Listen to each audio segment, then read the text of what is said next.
Hello students, आज मैं आपके सामने लेके आया हूँ असाइन रिस्पॉन्सिबिलिटी। असाइन रिस्पॉन्सिबिलिटी एक बहुत ही महत्वपूर्ण प्रोसेस है हमारे प्रोजेक्ट मैनेजमेंट में। किसी भी प्रोजेक्ट में अगर हम चाहते हैं कि हमारे टास्क जो हैं वो अच्छे से कंप्लीट हो, एफिशिएंटली कंप्लीट हो, इफेक्टिवली कंप्लीट हो, तो ये बहुत जरूरी हो जाता है कि हम क्लियरली रोल्स एंड रिस्पॉन्सिबिलिटीज तय करें। बिना रोल्स एंड रिस्पॉन्सिबिलिटीज तय किए हुए जिम्मेदार लोगों को अपना तो हमारे इस पे प्रोजेक्ट में की डेडलाइंस हमारी फेल होने लगती है, हमारा प्रोजेक्ट जो है कास्ट ओवररन होने लगता है और अल्टीमेटली हमारा प्रोजेक्ट क्या फेल हो जाता है। तो ये क्लियर अगर अंडरस्टैंडिंग नहीं है हमारे पास कि हमको रिस्पॉन्सिबिलिटीज कैसे असाइन करनी है, तो हमारी बड़ा दिक्कत वाला काम है। तो हमारे पास ये क्लियर अंडरस्टैंडिंग होना चाहिए कि हम किस प्रकार से रोल्स एंड रिस्पॉन्सिबिलिटीज असाइन करें। इसीलिए हमको ये चैप्टर पढ़ना है।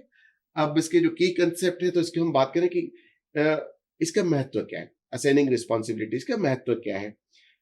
इसका महत्व ये है कि ये जो क्लियर जो असाइनमेंट है रिस्पॉन्सिबिलिटीज का, ये एंश्योर करता है कि हर व्यक्ति जान लेता है कि उसके क्या रोल्स हैं, क्या रिस्पॉन्सिबिलिटीज हैं और वो किस काम के लिए अकाउंटेबल है।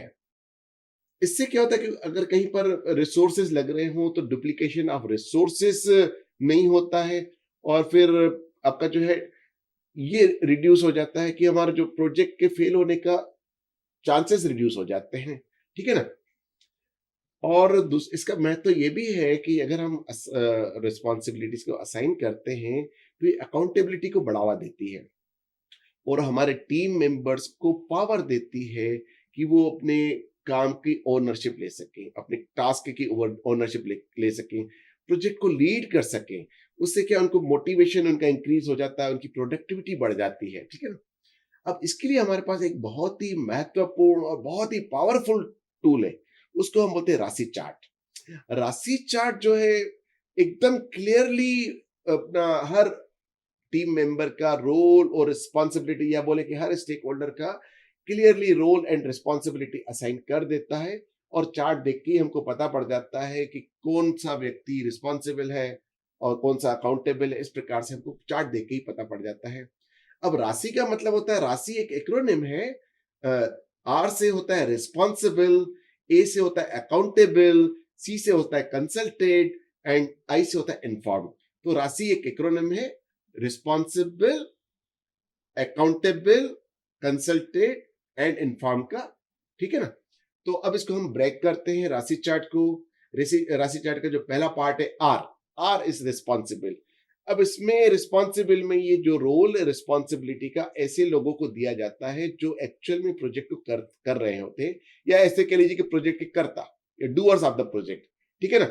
तो उनके ऊपर, जिनके ऊपर रिस्पॉन्सिबिलिटी थी कि इनको अपना टास्क को कंप्लीट करना है, डिलीवरेबल को कंप्लीट करना है, उनको हम रिस्पॉन्सिबिलिटी वाला वो देते हैं रोल। ठीक है ना। फिर आता है accountable.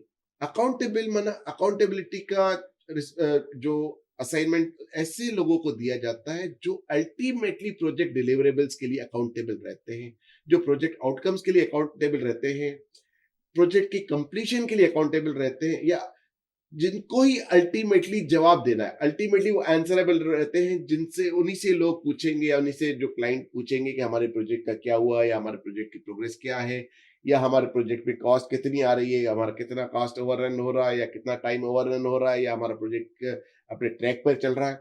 They are answerable for everything. उन्हीं लोगों को हम अकाउंटेबिलिटी का रिस्पॉन्सिबिलिटी देते हैं। फिर आता है कंसल्टेंट, मतलब ऐसे लोगों से कंसल्ट किया जाए। तो ये जो जिनसे कंसल्ट किया जाता है वो एक्चुअली रिस्पॉन्सिबल, प्रोजेक्ट कंप्लीशन के लिए रिस्पॉन्सिबल भी नहीं होते, अकाउंटेबल भी नहीं होते, बट ये लोग एक्सपर्ट रहते हैं। ये हम लोगों को इंसाइट देते हैं कि प्रोजेक्ट को कैसे आप पूरा करो। उनकी वैल्यूएबल इंसाइट से हमारा प्रोजेक्ट आगे बढ़ता जाता है। वो इनपुट्स देते हैं कि अपना टास्क और डिलीवरेबल्स को किस प्रकार से और बेटर बनाया जा सकता है।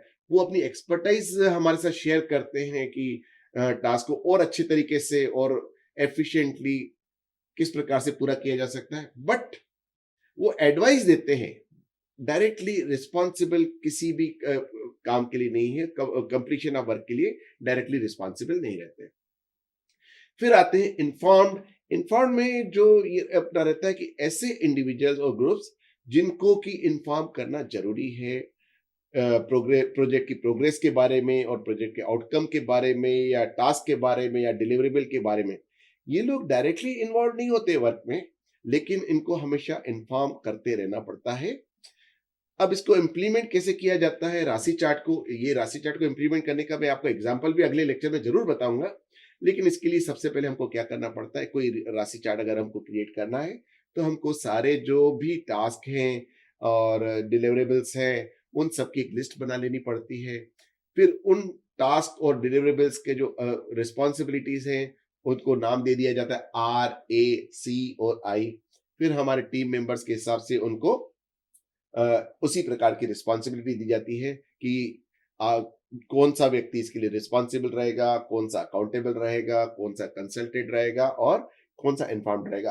हर प्रोजेक्ट टास्क और हर प्रोजेक्ट डिलिवरेबल पे चारों चीज़ें लगेंगी, लेकिन वहाँ पर अलग-अलग लोगों का रोल बदल जाएगा, ठीक है ना?